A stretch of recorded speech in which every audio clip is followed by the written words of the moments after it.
সকালে 2 হাঁড়ি পানি বসাই দিছি, 1 হাঁড়ি দিয়ে চা বানাবো আর 1 হাঁড়ি দিয়ে রুটি বানাবো আর দুধ ভিজাই নিতেছি। কালকে বাসায় মেহমান আসবো, এর জন্য একটা পুডিং বানাবো। নাস্তা বানানো হইলে দুধটা জাল করে নিব। ভাবছিলাম সকালে নাস্তা করে আমাদের বাসায় যাব। আজকে আমার ছোট আন্টি আঙ্কেল আসবে আমাদের বাসায়, তো মা সকালে ফোন করে বলছে যাইতে। আজকে আবার ভোর সকাল থেকে বৃষ্টি হইতাছে, তবে আজকের বৃষ্টিটা আমার ভালো লাগতেছে না, কারণ বাসায় যাইতে পারতেছি না। যাইতে যাইতে অনেক দেরি হয়ে গেছে। বৃষ্টি তারপরও কমে নাই, অল্প অল্প বৃষ্টি থাকতেই গেছিলাম।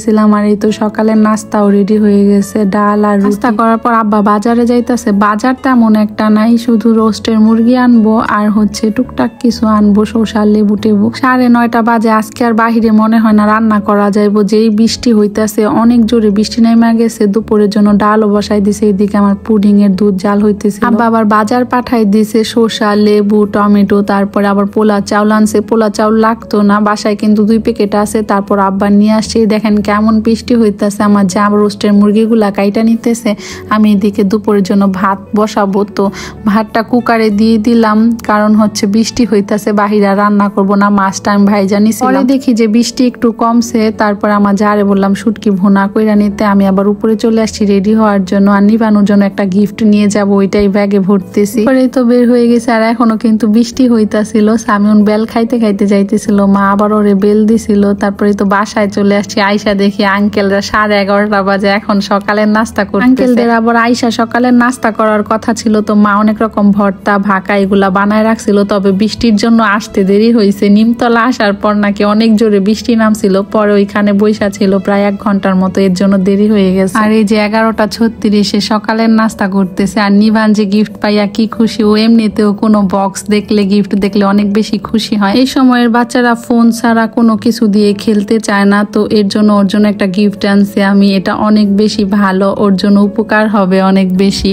খেলার ছলে ছলে পড়াগুলাও শিখতে পারবে। এখন তো মাত্র কথা শিখতেছে, এর জন্যই এটা নিছি। এটা জায়ান ইন্টেলিজেন্ট বুক আপডেট ভার্সনটা। এটার মধ্যে 32+ পেজ আছে। এই বইটা কিন্তু একটা কম্বো প্যাকেজে পেয়ে যাবেন আপনারা। সাথে থাকবে জায়ান ম্যাজিক ওয়াটার বুক, LCD রাইটিং ট্যাবলেট 8.5 ইঞ্চি, তার সাথে 3টা কলম থাকবে, তারপরে আবার চার্জার থাকবে বইটার জন্য। যাদের বাচ্চা আছে আমি তো তাদের সাজেশন করব এই বইটা নেওয়ার জন্য। দেখেন আমাদের নিভান কি করে। শরিয়াতে অজগর, শরিয়াতে আম, কতে কলা। মাশাআল্লাহ, নিভান এত সুন্দর করে শুনতেছিল বৈশা বৈশা, আর গান শুনা তো পুরা নাচ উঠায় দেয়। দেখেন একটু পরও কি করে।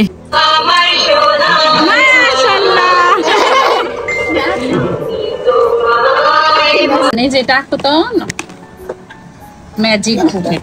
আমি স্ক্রিনে আপুদের পেজের স্ক্রিনশট দিয়ে দিচ্ছি, আর ক্যাপশনে আপুদের পেজটা মেনশন করে দিব, যাদের ভালো লাগবে তারা নিয়ে নিবেন। লাস্টলি এটার সাথে কিন্তু একটা লাইট আলা পান্ডাও পেয়ে যাবেন। আশফু তো এটা পেয়ে অনেক বেশি খুশি। নিভান তো দেখলে এটা ভয় পাচ্ছিল, এর জন্য আশফু নিয়ে নি। ট্যাবলেটটা দিয়ে কিন্তু বাচ্চারা অনেক সুন্দর লেখা প্র্যাকটিস করতে পারবে। তারপর আবার একটা ম্যাজিক বুক আছে, কলমের সাহায্যে লিখতে পারবে, আঁকতে পারবে। আর পার্সোনালি আমার মনে হয়েছে যে বাচ্চারা এখন লেখাপড়া শিখতেছে, ওদের জন্য বইটা অনেক বেশি উপকারী হবে, এমনকি যারা কথা শিখতেছে তাদের জন্য। সবচেয়ে আনন্দের কি জানেন, আমার ভিডিও দেখে যদি বইটা অর্ডার করেন আপুদের কাছ থেকে ডিসকাউন্ট পেয়ে যাবেন। তো দেরি না করে এখনই অর্ডার করে ফেলুন, এত সুন্দর একটা কাজের জিনিস। কালকে দেখেন ভাবির হাতে তেল ছিটে কি হয়ে গেছে, ওই যে ভিডিওতে যে দেখছিলেন ডিম পিঠা বানানোর সময় তেল ছিটে গেছিল।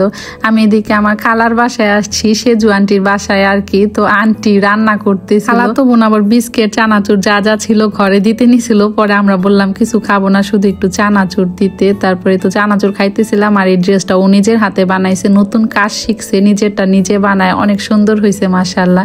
একটা নতুন কানের দুল কিনছে, এটাও আমারে দেখাইতেছে। আমার খালাতো বোন কোনো কিছু কিনলে আমি গেলেই দেখায়।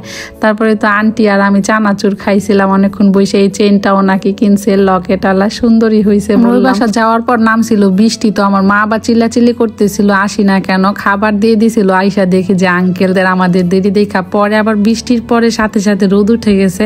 এরপর আমরা চলে আসছি, আমি আমার খালাতো ভাইয়ের সাথে দুষ্টামি করতেছি। সবাই খাইতেছিল, তবে আমার খাইতে ইচ্ছা করতেছিল না। আমি একটু ভাকা খাইছিলাম, আসার পরে আবার চানাচুর খাইছি ওই বাসায়, তো পেট মনে হইতেছে অনেক বেশি ভরা, আমি তো খাইও নাই। পরে একটু মুড়ি খাইছিলাম মাংসের তরকারি দিয়ে। আজকে আবার মার গরুর মাংস তরকারিটা অনেক বেশি মজা হয়েছিল, আমার তো অনেক ভালো লাগছে। মুড়ি দিয়ে খাইছিলাম। যে আশু আর সামিউন করতেছে, খাইতেছে আর দুষ্টামি করে কানে কানে কি জানি বলতে। কালকের ভিডিওতে নিভান রে দেখা সব আপুরা অনেক অনেক মন খারাপ করছে, ওর জন্য ও এত ব্যথা পাইছে। তারপরে আগে থেকে শুকায় গেছে। আসলে ও আগে থেকে শুকায় নাই, তবে এখন একটু খাওয়া দাওয়া কম করে আর চুলগুলা ফালাই দিছে, তো এর জন্য এরকম লাগে। ওর চুলগুলা যেহেতু অনেক বড় ছিল, দেখেন কি দুষ্টামি করে, আমার ক্যামেরা দেখলেই দুষ্টামি শুরু হয়ে যায়। খাওয়া দাওয়া শেষে মা দই দিতেছে, আঙ্কেল আবার আসার সময় দই, তারপরে বাচ্চাদের জন্য অনেক খাবার টাবার নিয়ে আসছে। আমি তো পরে আসছি, এর জন্য আর এগুলা ভিডিও করা হয় নাই। সামিউন দই নিছে ঠিকই, 2 চামচ খায়া পরে আমারে দিয়ে দিছে, ওর দইটা পরে আমি খাইয়া নিছি। নিভানু কলা নিতে চাইতেছিল, আশফু দুষ্টামি করতেছে আর আমি যাইতেছি দেখে নিভান আবার আল্লাহ হাফেজ করতেছে। কালকে এক আপু বলছিল, আপু বাচ্চাদের সামনে টাটা বললেন না, আল্লাহ হাফেজ বললেন।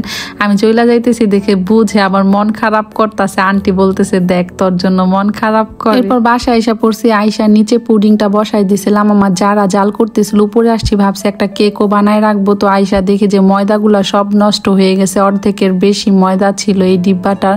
সবগুলা ফালাই দিছি, কেমন জানি গুড়ি গুড়ি হয়ে গেছে, অনেকদিন ধরে কেক বানানো হয় না, তো এর পরে আব্বা আবার বাজারে পাঠাইছে, আমাদের যে বাজার আইনা দেয় ওই ভাইরে ময়দা আনার জন্য। আনার পরেই তো এখন কেক বসাই দিছি। তো আজ এ পর্যন্তই, কথা হবে অন্য কোনো ভিডিওতে। সবাই ভালো থাকবেন, আল্লাহ হাফেজ, আসসালামু আলাইকুম।